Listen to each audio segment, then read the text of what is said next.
పిల్లలు, ఈ బొమ్మను చూస్తూ నేను చెప్పే కథను వినండి.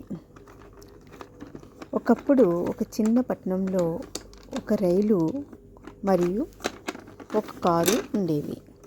రెండిటికి ఒకే కోరిక, చాలామంది ప్రయాణికులను తీసుకువెళ్ళి వారికి ఆనందం కలిగించటం.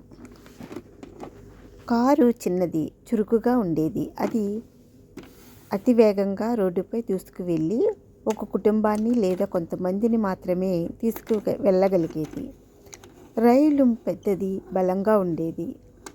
అది ఒకేసారి వందలాది మందిని దూరమైన ప్రదేశాలకు వెళ్ళగలిగేది.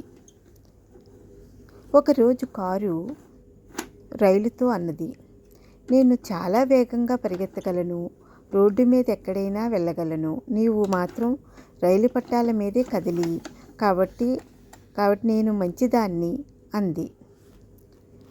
రైలు నవ్వుతూ సమాధానమిచ్చింది, "అవును, నీవు చురుకుగా ఉన్నావు, కానీ నేను ఒకేసారి చాలామందికి సాయం చేయగలను. దూర ప్రయాణాలు చేయాల్సినప్పుడు నన్ను ఎవ్వరూ మించరు."